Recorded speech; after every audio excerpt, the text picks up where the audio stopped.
7 is I am my sister's keeper. And the scripture that I wanted to pin with this title was Ecclesiastes 4, verse 9 through 10. Very short. And it basically just says, two are better than one, because they have a good reward for their toil. For if they fall, one will lift up his fellow. But woe to him who is alone when he falls and has not another to lift him up.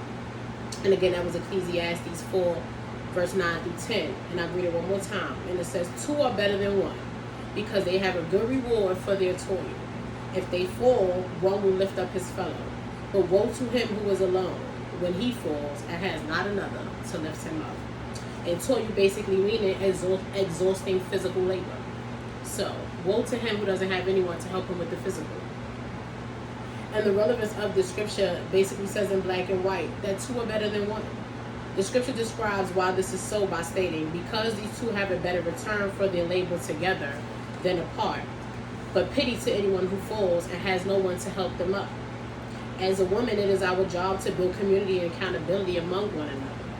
A keeper's job is to guard or take care of something or someone, which insinuates we as women has come to a place in time where we take responsibility in keeping and working with one another, whether you be young or old. No one gets left behind should be the goal. It is our job to pull each other up. So we're going to no longer ask ourselves, am I my sister's keeper? But instead we're going to declare that we're our sister's keeper. I am my sister's keeper, because this is something that I'm going to do proactively. I'm not going to question myself and figure out if I can do it. I can do it because I have to do it, because I have to be accountable to my fellow man. Maybe one will raise the question on what does being my sister's keeper look like or feel like, because maybe you just don't know. And in my years of building friendships, I think I've narrowed it down to 5 key components in building bonds amongst women, because I feel like we don't really know what healthy relationships and healthy bonds sometimes should be like. And reality TV don't make it no easier. Social media absolutely doesn't make it any easier to build these withstanding bonds. So the 5 key components that I would like to break it down would be, number 1, we'll start with cheering other women on. Instead of internalizing the myth that some other women's success chips away at our own happiness or success, let's celebrate her and be inspired. Let's try to keep aiming for higher. Let's try to aim for where she's at and then excel beyond that. We have to kick down the system that teaches us that only a few of us get to succeed, because that's not it either. We all are amazing, and we all have these talents, and we all have these many things that we can do. So we can't box ourselves in to say that only this group of women is going to make it. No, we're all going to make it, especially if we stick together. She's not doing anything that you can't do, but you can't slight her because she did the time and did the hard work to get where she's at. If anything, take some notes and ask her, how did she get there? And what steps did she take, so that I don't got to go around. I can actually climb up the stairs and not be winded, because I already had the tools and the skills to get to the top. Because I partnered up with a strong other woman and I wasn't afraid of her strength.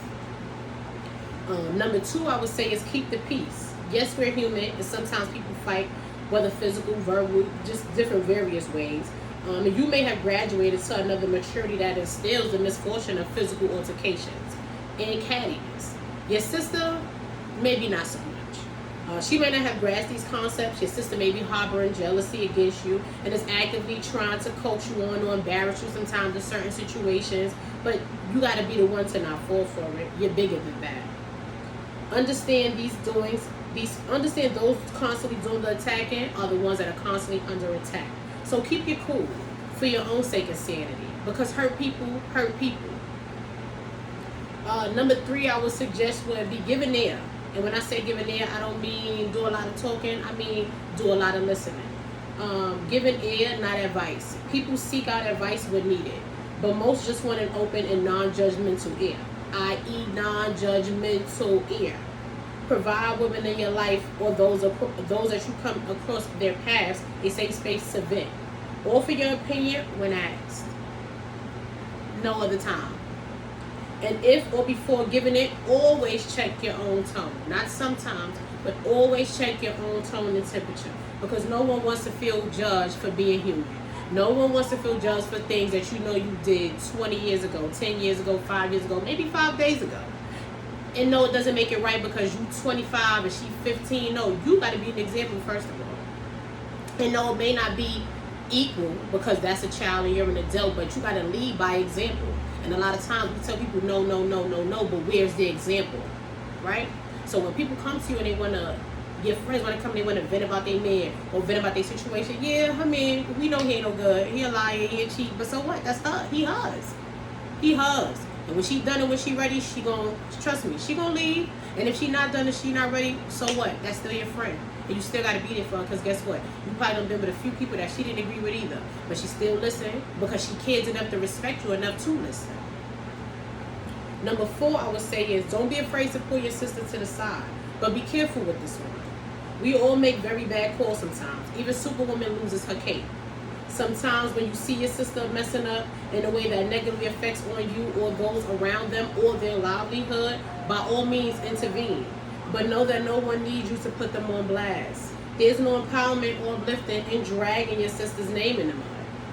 Or whatever your cause, Your sister made a mistake. People respond better when they hear harsh truths in a loving manner. You can tell people whatever you need to tell them, but you got to come to them with love. And if love and kindness have not drawn thee, then don't say anything. When someone knows you're coming to them out of love, it's easier for them to receive the information as opposed to feeling attacked. Because we get attacked by all different elements of the world. We don't need to be attacked by our sisters. It's enough of that. It's enough of that. We got to put that away at some point in time. And lastly but not least, and I'm going to be done, I say invest in women. No, you're not the jealous type, and maybe you're so focused on your own goals and dreams you don't have time to notice what's going on in anyone else's. But it's still your job to pay attention to the struggling. Sisters coming behind you, support them however you can through words and or deeds. Mentor women who need it, cry with those who need a shoulder, and celebrate them when they need encouragement. It is our job to be there for each other. It is not our job to keep passing by each other like we don't see our sisters struggling, and we don't see our loved ones not getting to the places that they need to be. We got to come to a place where we're not talking about each other all the time, and we're doing more lifting than talking. We're not getting any work done when we keep having these constant negative conversations about each other. We're not getting anything done when we keep backbiting and disrespecting each other, and we're pushing ourselves back further and further from the progression that we can make. It doesn't do us no good to keep supporting these celebrities and these famous women, but we're not even supporting each other. We will see each other in the street and act so nasty, but you will run Beyonce down and she's done nothing for you lately. You have a better chance of coming in contact with your fellow sister than coming in contact with somebody famous who not even remember your name. But at least my sister that I see around the world all the time, she gonna remember me. But she get where she going. She might want to help her sister out. You know what I'm saying? She might want to say, you know what? I remember Diamond. You know, when I didn't have no clothes, and I didn't have nothing, she blessed me. She came through with some drip. She came through, bought me some food. And you know what? God has blessed her with such an increase. I want to give back to her and her cause. Or I want to give back to her and her children. Sometimes you have to do stuff for people and be there for people so your children can be blessed. A lot of times it's bigger than us. And we can go into blessings and we want everything to come so quick and so fast, but it's bigger than us. So you got to act like it. And I love y'all. Our message for today is I am my sister's keeper. And I pray that, you go call your sister today. Call a friend, call a folk, call somebody who ain't spoke to in a long time. Just check on them. Send your love. Hey girl, ain't spoke to in a minute. Just wanted to send my love. Just wanted to shout you out. Wanted to check on the kids. Sometimes people just need you to check in, punch in, just reach back and look for them. We don't reach back and look for each other enough. Just reach back. It's okay. It's okay. I promise you, it's not going to do nothing but bless you. And you'll feel better about yourself to know that, you know what, yeah, like, I did that. I did that. Because that's what it's about. It's about helping each other. It's not about just getting flour all day and spending money all day. No, it's about building. And we have to build. And if we're not building, we ain't doing nothing. So I love y'all. And I pray that you have a blessed day. And I pray that I'll see y'all here next week.